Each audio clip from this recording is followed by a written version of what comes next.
All-wise God. How can that be? Here's this all-wise God that's given a pass on this? I wonder what religion would be like today if the whole world was following it, whether it be Christianity, Islam, or Judaism.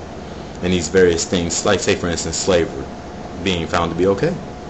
Rape, as long as you pay the virgin's family some dollars for, I guess, having raped her. And now you got to be married to her for the rest of her life. I like the way that she had a choice in the matter. But it was okay. By God himself, the stamp of approval that that this could be done. Young marriages and being married off by your parents, again, no choice. Eradications of whole peoples and tribes because they didn't get it right. Are you joking me? By today's standards, we would accept none of this. None of this. Not even the religious people would accept none of this. I actually watched a honor killing on TV. They actually televised this young girl being stoned to death. It didn't look like nothing pleasant.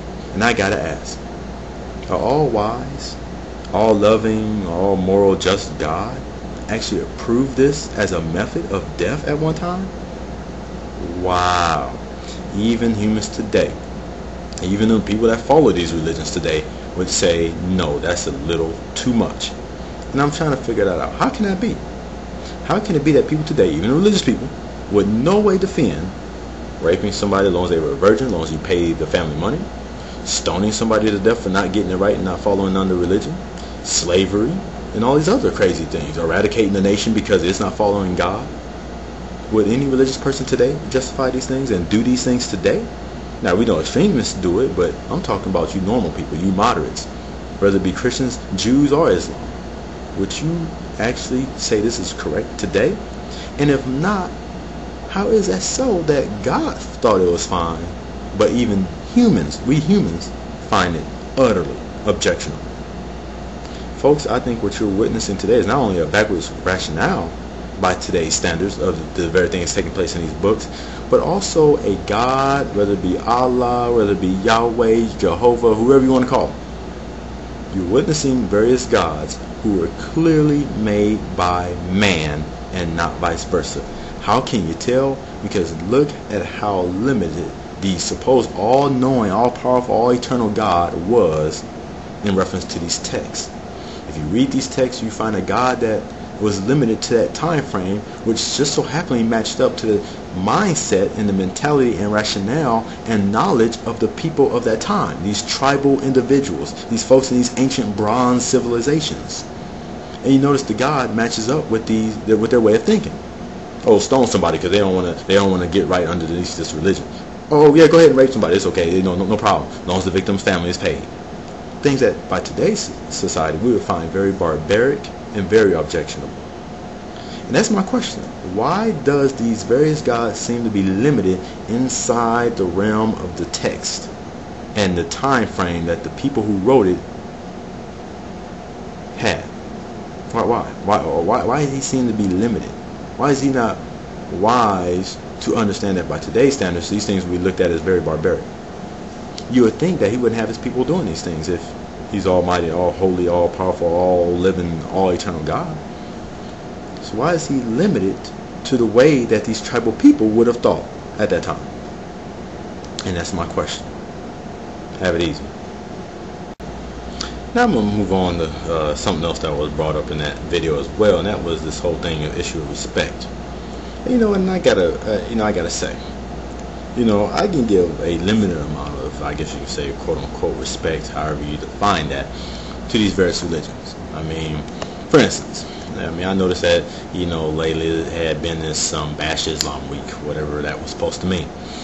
And I also noticed that it seemed like about that same time, that's when a lot of Muslims came about on YouTube in the defense of their religion.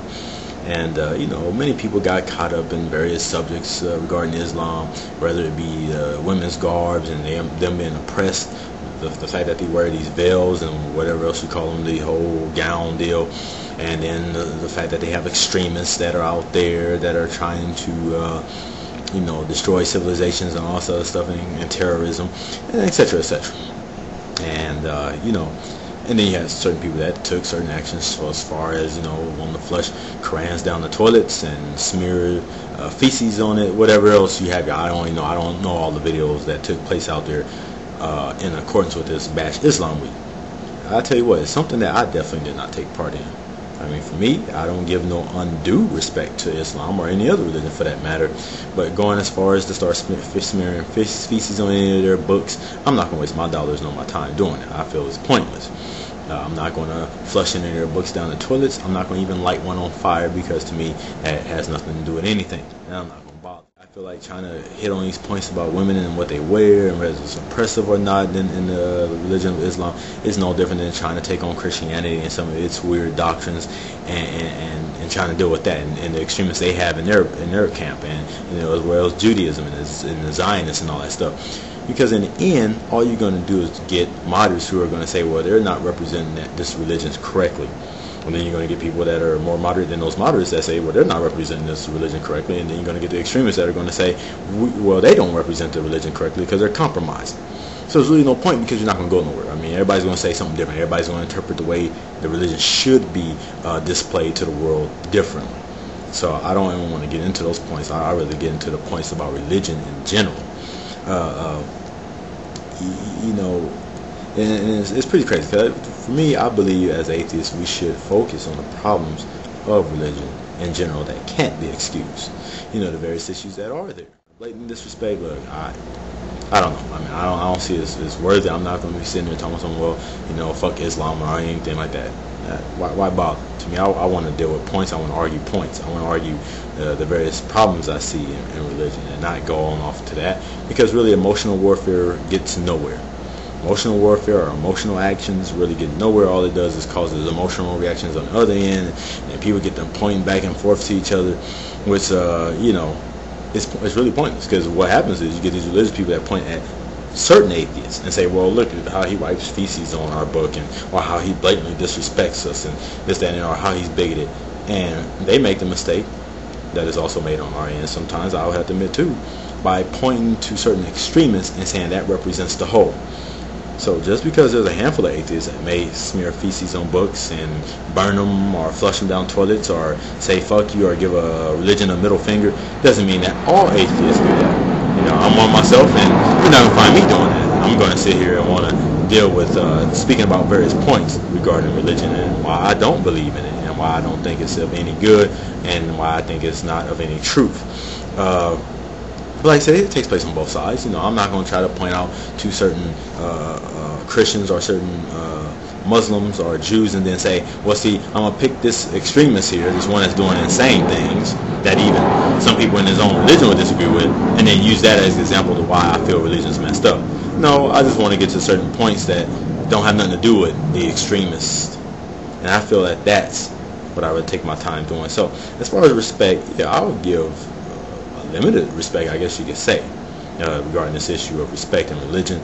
But it's not going to be just a all out, okay, you guys are fine. I think religion is a very powerful delusion. That's my take. I have no bones about saying that. I think religion is a very powerful, emotional holding delusion that takes a real serious hold on people, because it has so much emotional attachment involved to it. It's not just logical. It's not just this facts. When you start mixing that faith in, and you start getting this emotional stuff and feeling like you're really talking to God, I think it's a really powerful drug, if you would. I mean, this is like a drug, and that's my take on it. So in that respect, yeah, that's no respect to religion, because I'm saying it's like a drug and it's a powerful delusion, and I think it really needs to be rid of. But other than that, I won't go the other route. But then I do say to all of these various religious people, whether they be Jew, Christian, or Muslim, that you can't look at the actions of certain atheists and then believe, well, that's all atheists. See, that's the problem with atheism. See, they don't believe in God. Look how they act.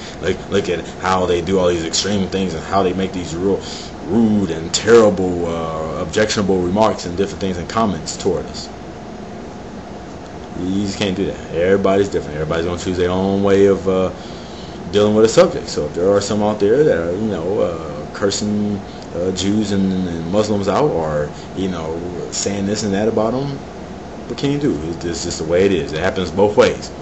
Both sides have their extremists, if you want to call them extremists. I don't bother judging. I ain't going to worry about it. I just know what I won't do, and I just want religious people to know that I'm here to discuss points. I'm not here to make videos unnecessarily with me doing things that, whatever, I wouldn't even see what the point is. So that's all I want to talk about with that. It's just that's my take on the regards as far as respect is concerned. So anyhow, this is Sean, and have it easy.